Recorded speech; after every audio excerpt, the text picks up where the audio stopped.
السلام علیکم میرے پیارے دوستوں، کیسے ہیں آپ سب؟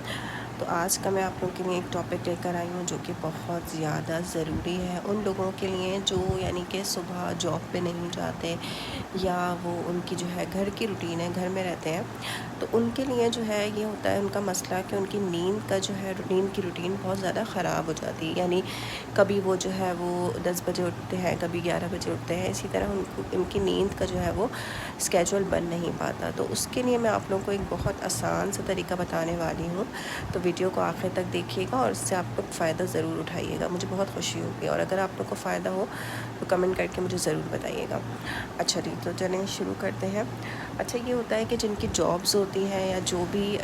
جو پڑھنے جاتے ہیں بچے، تو وہ تو یہ ہوتا ہے کہ وہ صبح اسی حساب سے اٹھ جاتے ہیں اور اپنے کام پہ چلے جاتے ہیں، کوئی اپنے اسٹڈیز کے لیے چلا جاتا ہے، کوئی جو ہے وہ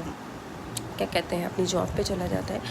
لیکن اس کے علاوہ جو لوگ ہوتے ہیں، یعنی جو صبح ان کو کہیں جانا نہیں ہوتا، گھر میں رہتے ہیں، تو ان کے لیے یہ پرابلم ہوتی ہے کہ ان کو اٹھنے میں مسئلہ ہوتا ہے، ان کی روٹین خراب ہو جاتی ہے، اور جب ہم یعنی کہ سو کے اٹھنے کی روٹین ہماری صحیح نہیں ہوتی تو باقی سارے کام بھی ہمارے ڈسٹرب ہوتے ہیں، اور اس طرح پوری ہمارا کیا کہتے ہیں پورا دن ڈسٹرب ہوتا ہے۔ تو اس کے لیے ہمیں یہ کرنا ہے کہ ہمیں جو ہے وہ سب سے پہلے تو آپ لوگوں کو پتہ ہے بینگ اے مسلم، اگر ہم مسلم ہیں، اگر آپ مسلم ہیں تو ہمیں جو ہے ہم پر فرض ہے فجر کی نماز، ٹھیک ہے، 5 نمازیں فرض ہیں۔ جب ہم فجر میں اٹھتے ہیں، ٹھیک ہے نا، فجر میں اٹھنے کے بعد ہمارا ایک ٹائم ہوتا ہے فجر میں اٹھنے کا، وہ ہوتا ہے آپ کا 5 to 6 اپروکسیمیٹلی چینج ہوتا رہتا ہے، یعنی کہ کبھی جو ہے 4:30 سے بھی، یعنی کہ سردیوں میں ایسا ہوتا ہے، سردیوں میں بولوں گرمیوں میں، تو یہ چلتا رہتا ہے 4:30 سے لے کر 6 بجے تک، درمیانی ٹائم جو ہے وہ آگے پیچھے ہوتا رہتا ہے، ٹھیک ہے۔ تو اس میں کیا کرنا ہے، آپ نے جب آپ فجر میں اٹھتے ہیں اس کے بعد فجر کے بعد نماز پڑھ کے سونا جائز نہیں ہے، یعنی کہ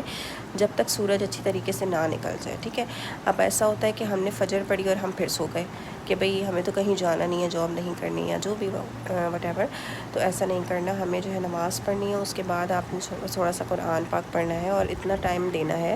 اتنا ٹائم، اور تسبیحات پڑھنی ہے۔ تسبیحات میں آپ نے استغفر اللہ کا ورد کر لیا، جو ہے وہ لا حول ولا قوت کا ورد کر لیا، یا حی یا قیوم، یہ ساری تسبیحات بہت زیادہ اچھی ہیں، اور الحمدللہ کی تسبیح پڑھ لی اس طرح، اور قرآن پڑھ لیا یا یاسین پڑھ لی، تو اس طرح آپ کا وقت تھوڑا سا آپ یوٹیلائز ہو جائے گا۔ اس کے بعد آپ نے صبح جو ہے وہ جاگتے رہنا ہے، دین دوپہر میں کھانا کھا کے آپ نے سونا ہے۔